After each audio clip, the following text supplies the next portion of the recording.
Yate, Cortney in a shed, Nabeska de Nasha, Shith Hojone, Gohwe Flashadik Ah. Hello, my name is Cortney.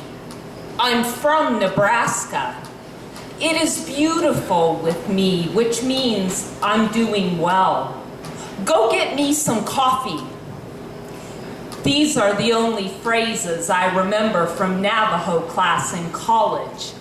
I'm sure I've gotten some of it wrong, and I've definitely mutilated the accent. The words are not mine. But there are many more things I remember from Navajo class. I remember being one of only a handful of Anglos, or Bilagana, in a room full of Diné students. I remember Lavinia from Eastern Europe asking us to call her by her Navajo name from a past life.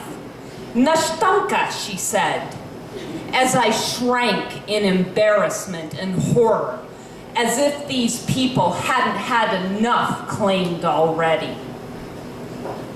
I remember being grateful the room was dark, as our instructor told us about the importance of clans during the long walk of the Navajo, where the Diné were forced to leave their homes and march on foot to eastern New Mexico.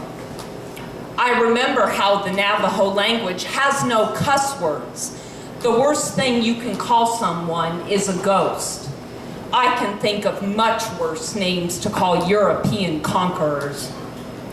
Years later in law school, I learned about Oliphant versus Suquamish Indian tribe, decided in 1978, where the Supreme Court held that a tribe cannot prosecute non-Indians who commit rape, murder, theft, or any other crime on tribal land. 1955, the year of the second decision in Brown versus the Board of Education, which we all know was the beginning of the end of segregation in schools with all deliberate speed. What you don't know is that same year, the Supreme Court ruled in Tehitton versus the United States that the Tehitton Indians were not entitled to just compensation for a Fifth Amendment taking of lumber from their land.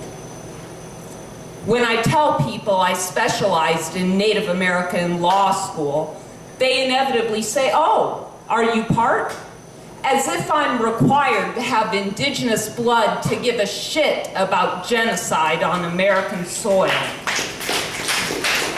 10 out of 10 Americans know that 6 million Jews died during the Holocaust.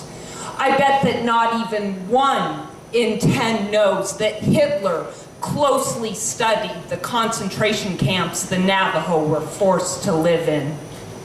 And so, when my Navajo friend Rachel receives a prayer from a Christian Lakota man and cries because she didn't know she could be both Christian and Navajo. When I see the circle of life moving like a river through a powwow in a casino parking lot. When I hear the drums pounding on stage at the Native American Arts and Crafts Fair like a heartbeat inside the core of the earth herself, I weep, not only for what is lost, but what survives in a world that wants to steal the art, the jewelry, the spirituality, the land of a people, but crush their souls with tear gas and water hoses. And so I say, yeah, thank you for inviting me into your world in Navajo class. Thank you.